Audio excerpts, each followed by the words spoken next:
रात के लगभग 11 बज रहे थे। चेतन और गौतम बाइक पर सवार अपने एक दोस्त की शादी से आ रहे थे। तभी चेतन ने गौतम से कहा, यार शादी में खाना तो अच्छा था, लेकिन शादी में गोलगप्पे नहीं थे यार। और तुझे तो पता ही है मुझे गोलगप्पे कितने पसंद है। गोलगप्पे खाए बिना खाने का मजा ही नहीं आता। चेतन ने इतना कहा ही था कि तभी गौतम को सामने एक गोलगप्पे का ठेला दिखाई दिया। उसने ठेले के पास जाकर अपनी बाइक रोक दी। लगता है तेरा गोलगप्पे खाने का कुछ ज्यादा ही मन कर रहा था, इसलिए इतनी रात को भी हमें ये गोलगप्पे का ठेला मिल गया। अरे गोलगप्पे का ठेला तो मिल गया, लेकिन उसके साथ साथ इतनी सुंदर लड़की भी मिल गई। देख तो, इतनी सुंदर लड़की रात को सुनसान सड़क पर इस तरह गोलगप्पे बेच रही है। अरे तुझे गोलगप्पे से मतलब है या इस लड़की से? चल जल्दी से खाने चलते हैं। गौतम और चेतन गोलगप्पे के ठेले पर गोलगप्पे खाने के लिए जाते हैं और लड़की गोलगप्पे खाने के लिए उन दोनों को एक एक कटोरी देती है और गिनती कर कर के उन्हें गोलगप्पे खिलाती जाती है। आप दोनों के 50 रुपए हो गए सर। अरे 50 क्या, हम तो तुम्हें 100 रुपए भी दे देंगे। वैसे इतनी रात गए यहाँ पर ठेला लगाना अच्छी बात नहीं है। तुम एक काम करो, हमारे साथ चलो, मैं तुम्हें अच्छी नौकरी लगवा देता हूँ। उसके बाद तुम्हें इस तरह रास्ते पर गोलगप्पे नहीं बेचने पड़ेंगे। नहीं सर, मुझे कोई नौकरी नहीं चाहिए। ये मेरा काम है और मैं अपने काम को करके बहुत खुश हूँ। आप बस मुझे मेरे पैसे दे दीजिए। सीमा बार बार उनसे अपने पैसे मांगती है, लेकिन फिर भी वो दोनों उसे उसके पैसे नहीं देते और उसके साथ बार बार बदतमीजी करने लगते हैं। अचानक सीमा को बहुत गुस्सा आता है और वो एक सुंदर सी लड़की से बदलकर एक भयानक चुड़ैल का रूप ले लेती है। बहुत देर से समझा रही हूँ तुम दोनों को, लेकिन तुम्हें मेरी बात समझ नहीं आ रही। अब मुझे तुम दोनों से कोई पैसे नहीं चाहिए। अब तुम दोनों का खेल खत्म। दोनों चुड़ैल से डर कर वहाँ से भागने की कोशिश करते हैं। वो दोनों जल्दी से जाकर अपनी बाइक पर बैठते हैं, लेकिन उनकी बाइक अपने आप ही हवा में उड़ने लगती है। चुड़ैल अपने हाथ लंबे करके उन दोनों को गर्दन से पकड़कर अपने सामने लाकर खड़ा करती है। तुम जैसे बेहुदा लोगों को इस दुनिया में रहने का कोई अधिकार नहीं है। इतना कहकर चुड़ैल अपनी शक्ति से उन दोनों को मार डालती है। अगले दिन जब लोग वहाँ से गुजरते हैं तो पुलिस को उन दोनों की मौत की खबर मिलती है। शिंदे, जल्दी से वहाँ पर सब चेक करो। अगर कोई सीसीटीवी हो तो फुटेज निकाल कर लेकर आओ। इंस्पेक्टर के कहने पर हवलदार वहां जाता है और आसपास की जगह को चेक करता है। तभी उसे एक दुकान के बाहर सीसीटीवी कैमरा लगा हुआ दिखाई देता है। वो उस रात की सीसीटीवी फुटेज निकलवा कर थाने लेकर जाता है, लेकिन जैसे ही पुलिस वाले वो सीसीटीवी फुटेज चलाकर देखते हैं तो उनके पैरों तले से जमीन खिसक जाती है। ये कैसे हो सकता है? इस सीसीटीवी फुटेज में तो इन दोनों लड़कों के अलावा कोई और दिखाई ही नहीं दे रहा। तो फिर इन्हें मारा किसने? सर, कहीं ये किसी भूत प्रेत का चक्कर तो नहीं?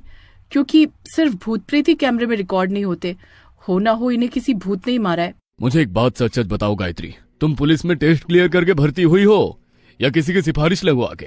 क्योंकि जिस तरीके की तुम बात कर रही हो ना, उन बातों से तुम पुलिस वाली कम और तांत्रिक ज्यादा लग रही हो। अरे सर, आप भी ना, मैंने तो आपको वही बताया जो मुझे सही लगा। आप खुद ही बताइए, अगर कैमरा रिकॉर्डिंग में इन दोनों के अलावा कोई और है ही नहीं तो इन्हें मारा किसने? लेडी कांस्टेबल की बात इंस्पेक्टर के दिमाग में भी शक पैदा कर देती है, लेकिन पुलिस होने के नाते वो इस बात पर यकीन नहीं कर सकते थे, इसलिए वो इस बात को रफा दफा कर देते हैं।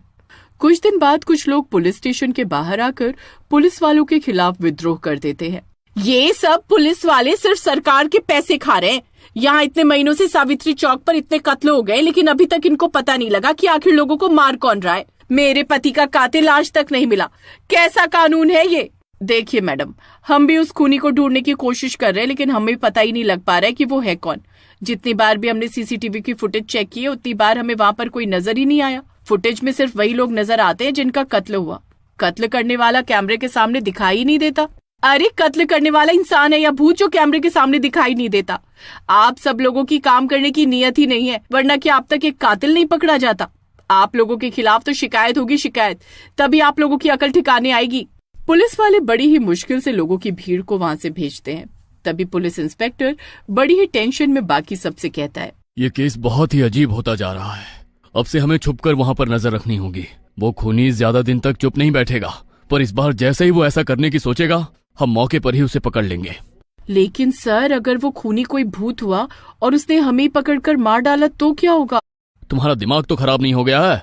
पता नहीं यहाँ पर सारे पुलिस वाले कैसी कैसी बातें करते हैं। इंस्पेक्टर अपनी टीम के साथ रात को सावित्री चौक पर नजर रखने लगता है। तभी एक रात को वो देखते हैं कि एक गोलगप्पे वाली ने वहाँ पर अपना ठेला लगाया है और कुछ लड़के उसके पास गोलगप्पे खाने के लिए आए हैं। आप दोनों के 100 रुपए हो गए सर। सर मुझे मेरे पैसे दे दीजिए। ये लड़की तो चुपचाप यहाँ पर अपना काम कर रही है, मुझे नहीं लगता कि ये किसी का खून कर सकती है। सर किसी की शक्ल के ऊपर कुछ थोड़ी ना लिखा होता है, क्या पता इसी ने वो सब खून किए हों, लेकिन वो सब तो देखकर ही पता लगेगा। पुलिस वाले वहीं छुपे रहते हैं। तभी गोलगप्पे खाने आए लड़के गोलगप्पे बेचने वाली लड़की के साथ बदतमीजी करने लगते हैं और देखते ही देखते गोलगप्पे बेचने वाली लड़की एक चुड़ैल में बदल जाती है और उन दोनों को मारकर वहां से गायब हो जाती है। ये सब देखकर तो पुलिस वाले भी बुरी तरह डर जाते हैं और डर के मारे उनके पैर वहीं जम जाते हैं।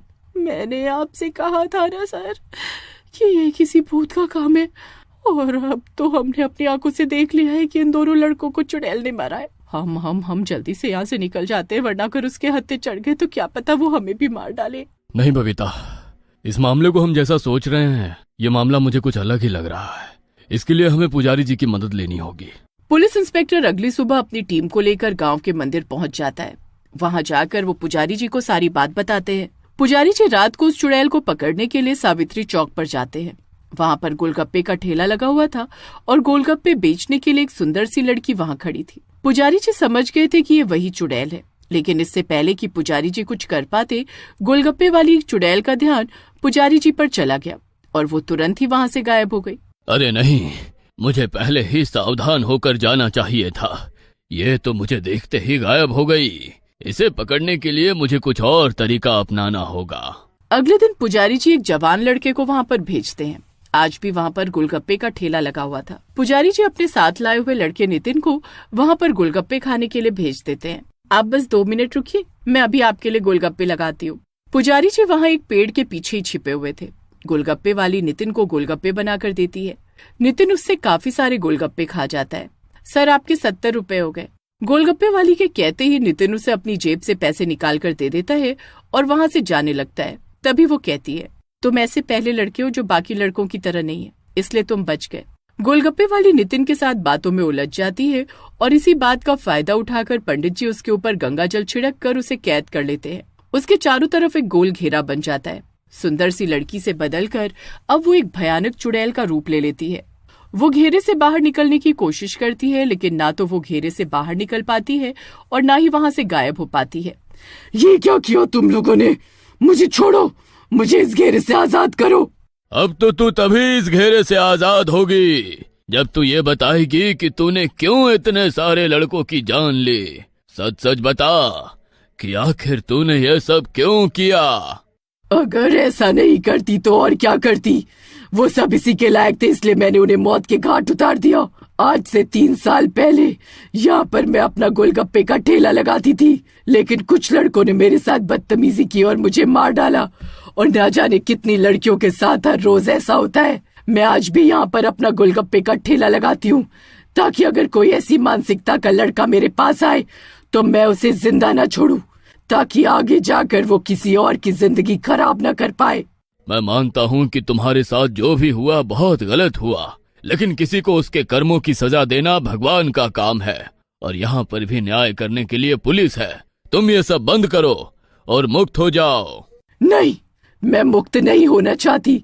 मैं बस अपनी जैसी मासूम लड़कियों को ऐसे दरिंदों से बचाना चाहती हूँ। मैं कभी किसी बेगुनाह को नहीं मारूंगी, इस बात का मैं आपसे वादा करती हूँ। गोलगप्पे बेचने वाली चुड़ैल की बातें सुनकर पुजारी जी और नितिन का मन भी उसकी बात मानने को करता है। वो उसे मुक्त किए बिना ही उस घेरे को मिटाकर वहां से आ जाते हैं। लेकिन पूरे गांव और आसपास के गांव में ये खबर पानी की तरह फैल जाती है। गोलगप्पे बेचने वाली चुड़ैल के डर से अब लड़के लड़कियों से बदतमीजी करना तो दूर, उनकी तरफ देखने से भी घबराते हैं। गोलगप्पे बेचने वाली चुड़ैल का जो मकसद था वो आखिरकार पूरा हो जाता है। लेकिन आज भी जब कोई लड़का उसे ऐसी हरकत करता दिखाई देता है तो वो उसे जिंदा नहीं छोड़ती।